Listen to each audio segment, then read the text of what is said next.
How does New Hampshire pay for things with like, I don't know how taxes work. Like in Vermont, we have state tax and New Hampshire doesn't. Right. How do you make up for that? Oh, it's property taxes. That's so your property taxes are higher than ours? Probably, yeah. maybe. It's New Hampshire is pretty bad with property taxes. Oh, okay. Which is really sad. Of course. Okay, so the property tax of a homeowner gets, all right, the homeowner is paying that cost directly, right? But if it's a rental property or something like that, they're just passing it on to the person who's renting them. So it's not like it's only on property owners. Right. It's getting passed on to everyone else regardless. Which kind of explains the houseless people. Yeah.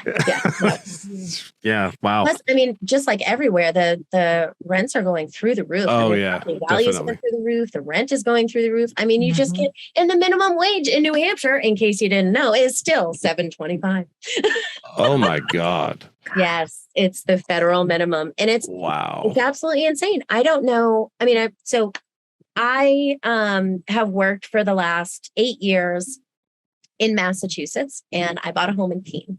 So I live here, and I would go down and I work 36 hours. Now that I've started the new position, I'm splitting it half and half. So I 20 hours at the other job that's here during the week, and then 24 hours on the weekend in Massachusetts. But it made sense for me to do that because I could actually afford a place in New Hampshire and then work, but only by working at Massachusetts minimum wage, which at the time I think at the time I started, it was like 11, and it was starting to go up towards 15 every year. And of course that's got, changed and, extended over the time and stuff, but it's still gradually going up every year. But that's the situation. You can't afford to actually live in one place unless you make the money of another place. So. I'm just curious what Vermont, we're at $12.55. Oh yeah.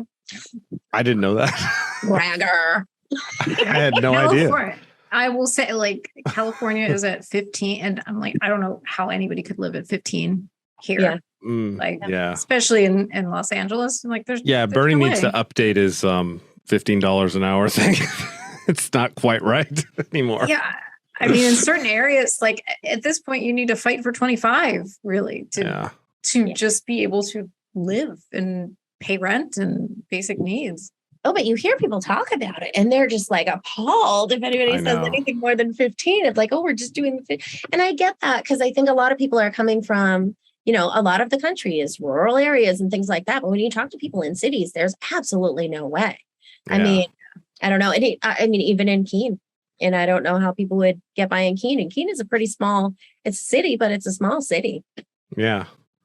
I don't understand what the big deal is when people are freaked out about people getting paid more. It's just better. Everything is affected by that. If you make more, you spend more, and that goes into the economy. I'm not a mathematician or an economist, but it seems pretty basic, unless there's something I'm missing.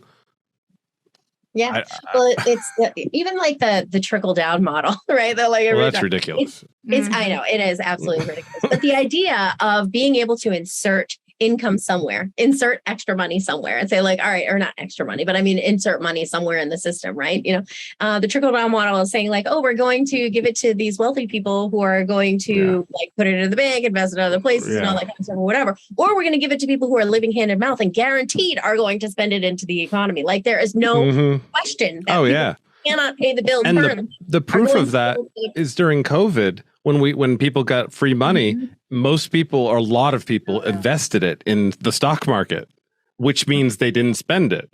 So like if you give it to rich people, it's just more proof that that's all they do is they invest it or put it somewhere. Yeah. Really. You know what I think though? I think the argument around that though has a lot to do with when people look at that.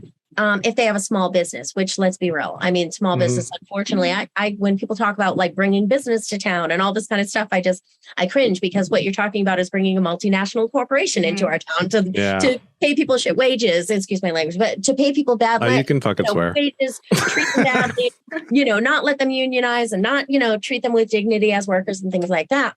But anyway, whatever, that's a side tangent. But I think a lot of people think about, they envision a small business and they say, well, how could a small business do this? Because, one of the big things I think is, restaurant workers, right? Restaurant workers, a restaurant owner, if it's a local restaurant, really is living close to the margin, right? Because they don't have that bulk capacity of whatever. They are living close to the margin. So when you talk about that, someone who has a small business or knows somebody who owns a small business, that mom and pop shop kind of thing, that's daunting to them. But what we do in America is we supplement the large multinational corporations. The people who live at the shelter where I work and can demonstrably, this is amazing to me. Like, and for some reason, every time I say this, it shocks people. I don't think it should shock people anymore. But I work in a homeless shelter. You have to demonstrate. There is so much red tape that goes along with that. You have to demonstrate, or bureaucracy, I guess I could say. You have to demonstrate that you cannot afford to pay the bills. You have to demonstrate. And if you have a car that costs too much or something like that, you cannot have that asset, because you have to demonstrate that you really have to be in there to take up space in these limited amount of shelter beds, right?